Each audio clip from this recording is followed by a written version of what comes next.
माँ दुर्गा ने गूंजती हुई आवाज में कहा, बहनों, क्या तुमने सुना? ढोल नगाड़ों की गूंज आ रही है। नवरात्रि का समय आ चुका है। अब हमारी शक्ति जगाने का क्षण आ गया है।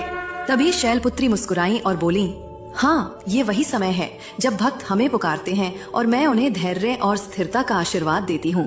ब्रह्मचारिणी ने शांत स्वर में कहा, और मैं उन्हें तपस्या और संयम की शक्ति दूंगी ताकि उनका आत्मबल अटूट हो।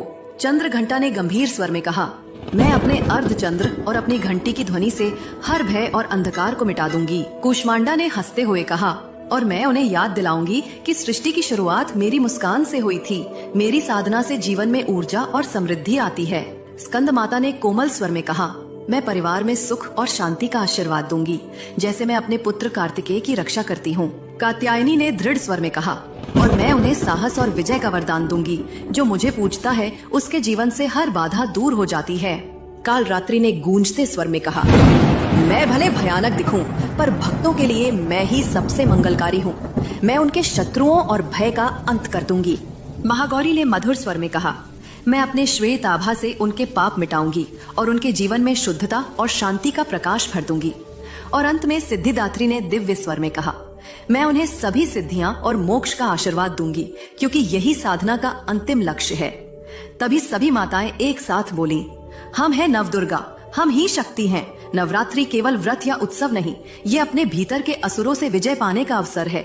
जब भक्त हमें सच्चे मन से पुकारते हैं तो हम उनके भीतर से ही जाग उठती हैं और हर अंधकार मिटाकर प्रकाश फैला देती हैं। Download share chat. माँ दुर्गा ने गूंजती हुई आवाज में कहा, बहनों, क्या तुमने सुना? ढोल नगाड़ों की गूंज आ रही है। नवरात्रि का समय आ चुका है। अब हमारी शक्ति जगाने का क्षण आ गया है। तभी शैलपुत्री मुस्कुराई और बोली, हाँ, ये वही समय है जब भक्त हमें पुकारते हैं और मैं उन्हें धैर्य और स्थिरता का आशीर्वाद देती हूँ। ब्रह्मचारिणी ने शांत स्वर में कहा, और मैं उन्हें तपस्या और संयम की शक्ति दूंगी ताकि उनका आत्मबल अटूट हो। चंद्र घंटा ने गंभीर स्वर में कहा, मैं अपने अर्धचंद्र और अपनी घंटी की ध्वनि से हर भय और अंधकार को मिटा दूंगी। कूष्मांडा ने हंसते हुए कहा, और मैं उन्हें याद दिलाऊंगी कि सृष्टि की शुरुआत मेरी मुस्कान से हुई थी। मेरी साधना से जीवन में ऊर्जा और समृद्धि आती है। स्कंद माता ने कोमल स्वर में कहा, मैं परिवार में सुख और शांति का आशीर्वाद दूंगी, जैसे मैं अपने पुत्र कार्तिकेय की रक्षा करती हूँ। कात्यायनी ने दृढ़ स्वर में कहा, और मैं उन्हें साहस और विजय का वरदान दूंगी। जो मुझे पूजता है उसके जीवन से हर बाधा दूर हो जाती है। कालरात्रि ने गूंजते स्वर में कहा, मैं भले भयानक दिखूं, पर भक्तों के लिए मैं ही सबसे मंगलकारी हूँ। मैं उनके शत्रुओं और भय का अंत कर दूंगी। महागौरी ने मधुर स्वर में कहा, मैं अपने श्वेत आभा से